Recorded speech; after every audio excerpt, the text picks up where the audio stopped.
नमस्कार, स्वागत है आपका यूएई खबर में। चलिए शुरू करते हैं आज के ताजा बुलेटिन। लेकिन उससे पहले आप हमारे चैनल को सब्सक्राइब कर लीजिए ताकि यूएई की जितनी भी खबरें हैं वो सबसे पहले आपको मिले।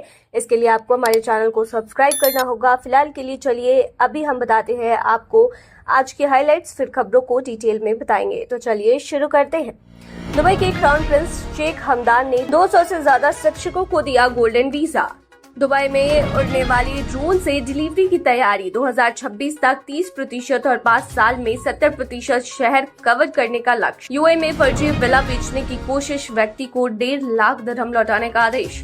कतर के लुलु सुपरमार्केट में शुरू हुआ भारत का यूपीआई सिस्टम। और आखिर में जानेंगे क्या है आज के रियल रेट्स, क्या है आज के गोल्ड रेट्स और क्या है आज के दिरहम रेट्स। तो चलिए खबरों को डिटेल में बताते हैं। दुबई के क्राउन प्रिंस शेख हमदान ने 200 से ज्यादा शिक्षकों को गोल्डन वीजा दिया। दुबई के क्राउन प्रिंस शेख हमदान बिन मोहम्मद बिन राशिद अल मखतूम ने 200 से ज्यादा बेहतरीन शिक्षकों को यूएई का गोल्डन वीजा देने का ऐलान किया है। यह कदम विश्व शिक्षक दिवस जो कि 5 अक्टूबर को था, उसके मौके पर उठाया गया ताकि उन शिक्षकों को सम्मान दिया जा सके जिन्होंने दुबई की शिक्षा व्यवस्था को नई ऊंचाइयों तक पहुंचाया है। इस पहल के तहत स्कूलों, विश्वविद्यालयों और शुरुआती बाल शिक्षा केंद्रों के शिक्षकों को शामिल किया गया है। शेख हमदान ने कहा कि ये वीजा उन शिक्षकों के समर्पण और मेहनत का प्रतीक है जिन्होंने बच्चों को प्रेरित किया और समाज को बेहतर बनाने की दिशा में योगदान दिया है। उन्होंने कहा कि शिक्षक ही हमारे बच्चों का भविष्य गढ़ते हैं, वे उन्हें आत्मविश्वास और सफलता के लिए तैयार करते हैं। विश्व शिक्षक दिवस पर हम उनके योगदान को सलाम करते हैं क्योंकि शिक्षकों का सम्मान करना ही दुबई के भविष्य में सबसे बड़ा निवेश है।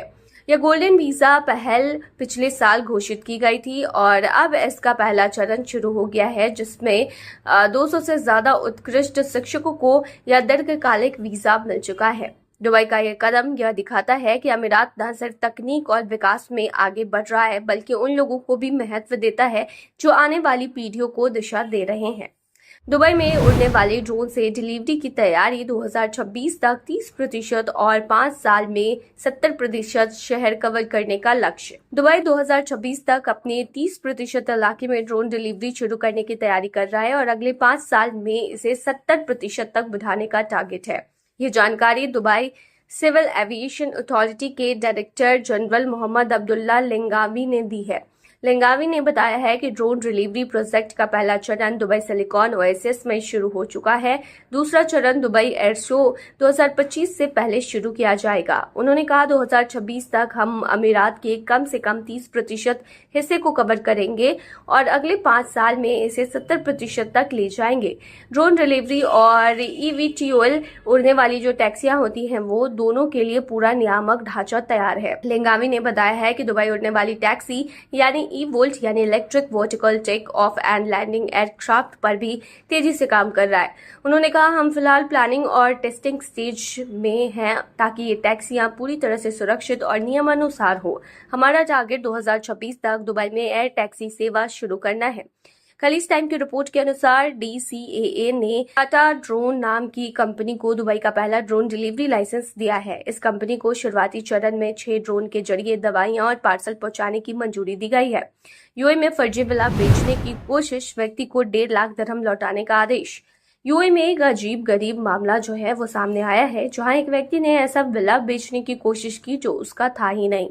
इस धोखाधड़ी के मामले में अलेन की अदालत ने आरोपी को कुल 1.5 लाख दिरहम चुकाने का आदेश दिया है। मामला तब शुरू हुआ जब पीड़ित व्यक्ति ने आरोपी से एक विला खरीदने का सौदा किया था जिसकी कीमत 4.5 लाख दिरहम बताई गई थी। उसने एडवांस के तौर पर 1 लाख दिरहम भी दिए थे, लेकिन बाद में पता चला कि आरोपी उस विला का मालिक ही नहीं है। उसने नकली चाबियां देकर सौदा पक्का करने का नाटक किया और पैसे हड़प लिए। अदालत ने मामले की सुनवाई के बाद साफ कहा है कि आरोपी ने जानबूझकर धोखा दिया और पीड़ित को आर्थिक और मानसिक नुकसान पहुंचाया। इसीलिए अदालत ने मामले की सुनवाई के बाद साफ कहा कि आरोपी ने जानबूझकर धोखा किया और पीड़ित को आर्थिक और मानसिक नुकसान पहुंचाया। इसीलिए अदालत ने आरोपी को 1 लाख दिरहम धोखाधड़ी से लिए गए पैसे के रूप में वापस करने और 50,000 दिरहम मानसिक और भौतिक क्षति के मुआवजे के रूप में देने का आदेश दिया। आरोपी न तो अदालत में पेश हुआ और न ही कोई सबूत दे सका कि वह उस रकम का हकदार है। अदालत ने माना है कि उसके झूठे वादों और हरकतों से पीड़ित को सीधा नुकसान पहुंचा हुआ है, इसीलिए उसे कुल 1.5 लाख दिरहम यानी करीब 34 लाख रुपए लौटाने होंगे। कतर के लुलु सुपरमार्केट में शुरू हुआ भारत का यूपीआई पेमेंट सिस्टम। भारत ने अब कतर में भी अपने डिजिटल भुगतान सिस्टम यूपीआई की शुरुआत कर दी है। सोमवार को ये सुविधा लुलु ग्रुप के सुपरमार्केट्स में शुरू हुई है। इससे पहले पिछले महीने हमाद इंटरनेशनल एयरपोर्ट के ड्यूटी फ्री स्टोर्स पर इसे लॉन्च किया गया था। लुलु स्टोर में इसका शुभारंभ करते हुए केंद्रीय मंत्री पीयूष गोयल ने कहा कि इससे भारत और कतर के बीच पैसों का लेन देन आसान, तेज और सस्ता हो जाएगा। यूपीआई को कतर में लाने का काम एनपीसीआई इंटरनेशनल पेमेंट लिमिटेड ने किया है, जो कतर नेशनल बैंक और जापानी पेमेंट गेटवे नेट स्टार्स के साथ मिलकर काम कर रहा है। अब क्यूएनबी से जुड़े पॉइंट ऑफ सेल टर्मिनलों पर भी यूपीआई से भुगतान किया जा सकता है। गोयल ने कहा है कि यूपीआई सिर्फ एक पेमेंट सिस्टम नहीं है, बल्कि भारत और कतर के बीच व्यापार को नया रूप देगा। इससे दोनों देशों के बीच विश्वास बढ़ेगा और व्यापारिक लेन देन रियल टाइम में बहुत कम लागत पर होंगे। उन्होंने बताया कि भारत में अब 85% डिजिटल भुगतान यूपीआई के जरिए होते हैं और दुनिया के कुल डिजिटल पेमेंट्स में लगभग 50% हिस्सा सिर्फ भारत का है। रोजाना करीब 640 मिलियन यानी कि 64 करोड़ ट्रांजैक्शन यूपीआई से किए जाते हैं। कतर में करीब 8.3 लाख भारतीय रहते हैं। अब उन्हें भी फायदा मिलेगा क्योंकि वे आसानी से और सस्ते में अपने परिवार को पैसे भेज सकेंगे या दुकानों पर भुगतान कर सकेंगे बिना कैश या इंटरनेशनल कार्ड की झंझट के। कतर अब 8वां देश बन गया है जहां भारतीय यूपीआई से रियल टाइम भुगतान कर सकते हैं। इससे न सिर्फ भारतीय यात्रियों को सुविधा मिलेगी, बल्कि स्थानीय कतरी दुकानदारों को भी डिजिटल पेमेंट का फायदा होगा। गोयल ने कहा है कि यूपीआई को अपनाने से भारत और कतर के बीच व्यापारिक रिश्ता और मजबूत होगा। यह सिर्फ टेक्नोलॉजी नहीं, बल्कि विश्वास और साझेदारी का प्रतीक है। चलिए बताते हैं क्या है आज के रियाल रेट्स, क्या है आज के गोल्ड रेट्स और क्या है आज के दिरहम रेट। शुरू करेंगे रियाल रेट से। आज एक सऊदी रियाल में 23.67 रुपया है, जो कि पिछले दिन 23.66 रुपया था। वहीं आज एक सऊदी रियाल में 37.89 नेपाली रुपीस है, जो कि पिछले दिन 37.72 नेपाली रुपीस थे। वहीं आज एक सऊदी रियाल में 32.50 बांग्लादेशी टका है, जो कि पिछले दिन 32.34 बांग्लादेशी टका था। वहीं आज एक सऊदी रियाल में 74.97 पाकिस्तानी करेंसी है, जो कि पिछले दिन 74.98 पाकिस्तानी करेंसी थी। वहीं आज एक सऊदी रियाल में 23.68 भूटानी करेंसी है, जो कि पिछले दिन 23.58 भूटानी करेंसी थी। चलिए आज के गोल्ड के रेट्स आपको बताते हैं। तो दुबई में आज 18 कैरेट सोने की जो प्राइस है वो 363.30 दिरहम प्रति ग्राम है, जो कि पिछले दिन 361.75 दिरहम प्रति ग्राम था। यानी कि आज के गोल्ड के रेट की 18 कैरेट की भारतीय मुद्रा में कीमत 8,783 की है। वहीं 22 कैरेट गोल्ड का दाम 444 दिरहम प्रति ग्राम है, जो कि भारतीय मुद्रा में 10,733 के होते हैं, जो कि पिछले दिन 440 दिरहम प्रति ग्राम था।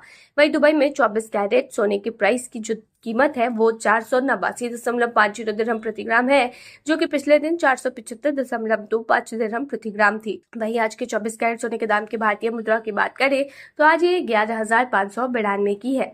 चलिए अब आखिर में दिरहम रेट जानेंगे। तो आज एक यूएई दिरहम में 24.16 रुपया है, जो कि पिछले दिन 24.16 रुपया ही था, यानी बिल्कुल सेम। वहीं आज एक यूएई दिरहम में 38.70 नेपाली रुपीस है, जो कि पिछले दिन 38.52 नेपाली रुपीस थे। वहीं आज एक यूएई दिरहम में 33.19 बांग्लादेशी टका है, जो कि पिछले दिन 33.03 बांग्लादेशी टका था। वहीं आज एक यूएई दिरहम में 74.56 पाकिस्तानी करेंसी है, जो कि पिछले दिन 76.58 पाकिस्तानी करेंसी थी। वहीं आज एक यूएई दिरहम में 24.19 भूटानी करेंसी है, जो कि पिछले दिन 24.08 भूटानी करेंसी थी। तो ये थी आज की ताजा बुलेटिन। ऐसे ही तमाम जानकारियों के लिए बने रहिए हमारे चैनल पर।